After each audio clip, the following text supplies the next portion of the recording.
بسم اللہ الرحمن الرحیم۔ اللہ کے نام سے جو سراسر رحمت ہے، جس کی شفقت ابدی ہے۔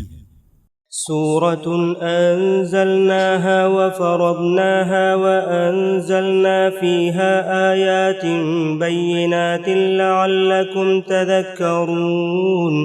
یہ ایک عظیم سورہ ہے جس کو ہم نے اتارا ہے اور اس کے احکام تم پر فرض ٹھہرائے ہیں، اور اس میں نہایت واضح تنبیہات بھی اتاری ہیں تاکہ تم یاد رکھو۔ الزانیۃ والزانی فاجلدوا كل واحد منهما 100 جلدة ولا تأخذكم بهما رأفة في دين الله إن كنتم تؤمنون بالله واليوم الآخر وَلْيَشْهَدْ عَذَابَهُمَا طَائِفَةٌ مِّنَ الْمُؤْمِنِينَ۔ زانی عورت ہو یا زانی مرد، 100 ان کا جرم ثابت ہو جائے تو دونوں میں سے ہر ایک کو 100 کوڑے مارو، اور اللہ کے اس قانون کو نافذ کرنے میں ان کے ساتھ کسی نرمی کا جذبہ تمہیں دامنگیر نہ ہونے پائے، اگر تم اللہ پر اور آخرت کے دن پر فی الواقع ایمان رکھتے ہو۔ اور ان کو سزا دیتے وقت مسلمانوں کا ایک گروہ بھی وہاں موجود ہونا چاہیے۔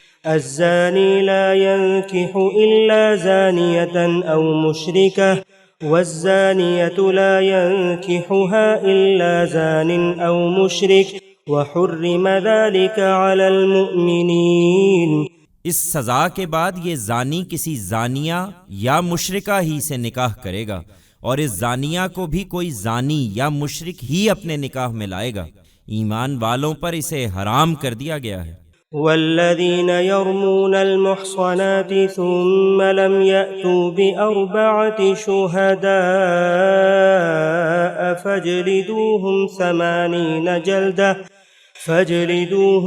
80 جلدة ولا تقبلوا لهم شهادة أبدا وَأُولَئِكَ هُمُ الْفَاسِقُونَ إِلَّا الَّذِينَ تَابُوا مِن بَعْدِ ذَلِكَ وَأَصْلَحُوا فَإِنَّ اللَّهَ غَفُورٌ رَّحِيمٌ۔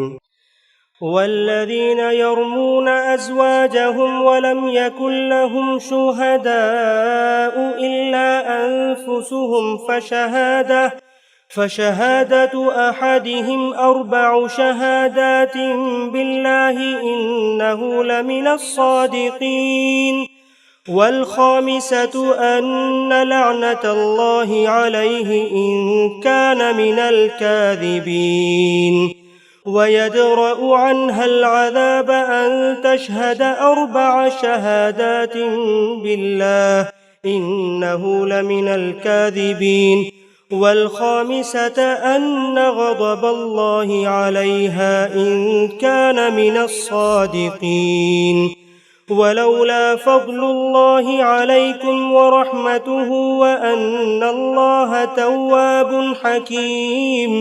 اور جو لوگ پاک دامن عورتوں پر زنا کی تہمت لگائیں پھر اس کے ثبوت میں 4 گواہ نہ لا سکیں، ان کو 80 کوڑے مارو اور ان کی گواہی پھر کبھی قبول نہ کرو، اور یہی لوگ فاسق ہیں۔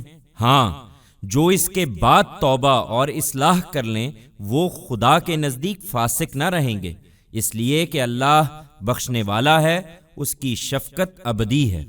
لیکن جو اپنی بیویوں پر تہمت لگائیں اور اپنی ذات کے سوا ان کے پاس کوئی گواہ نہ ہوں، تو ان میں سے ہر ایک کی گواہی یہ ہے کہ 4 مرتبہ اللہ کی قسم کھا کر کہے کہ وہ سچا ہے، اور 5ویں مرتبہ یہ کہے کہ اس پر اللہ کی لعنت ہو اگر وہ جھوٹا ہو۔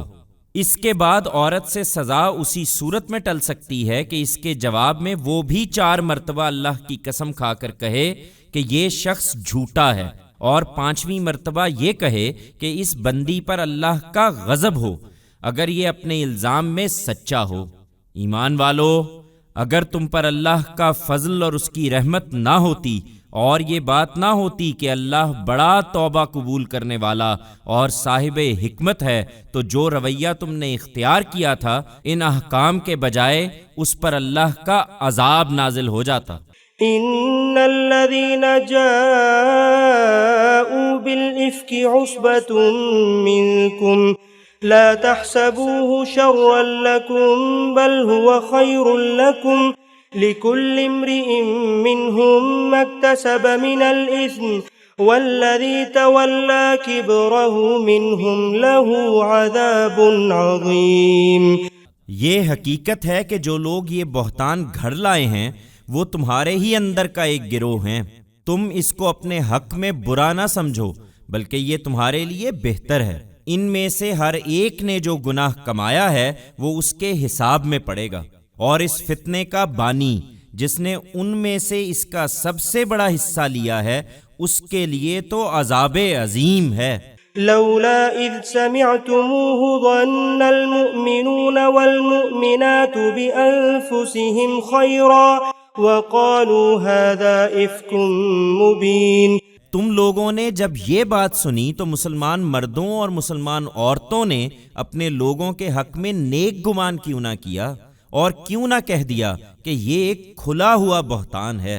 لولا جاءوا عليه بأربعة شهداء فإذ لم يأتوا بالشهداء فأولئك عند الله هم الكاذبون۔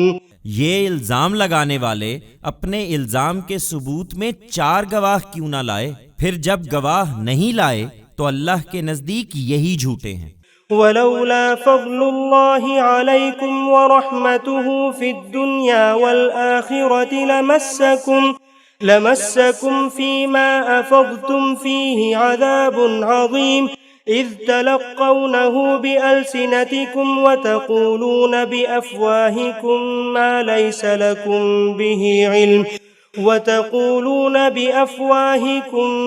ليس لكم به علم وتحسبونه هينا وهو عند الله عظيم۔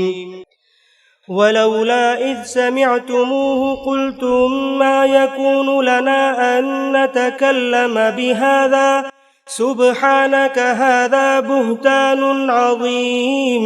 تم مسلمانوں پر دنیا اور آخرت میں اللہ کا فضل اور اس کی رحمت نہ ہوتی تو جس راستے پر تم چل نکلے تھے اس میں تم پر کوئی بڑا عذاب آ جاتا۔ ذرا خیال کرو جب تم اس کو اپنی زبانوں سے نقل در نقل کر رہے تھے اور اپنے منہوں سے وہ بات کہہ رہے تھے جس کا تمہیں کوئی علم نہ تھا، تم اس کو معمولی بات سمجھ رہے تھے، حالانکہ اللہ کے نزدیک وہ بہت بڑی بات تھی۔ تم نے اس کو سنتے ہی کیوں نہ کہہ دیا کہ ہم کو زیبا نہیں کہ ہم ایسی بات زبان پر لائیں؟ معاذ اللہ، یہ تو بہت بڑا بہتان ہے۔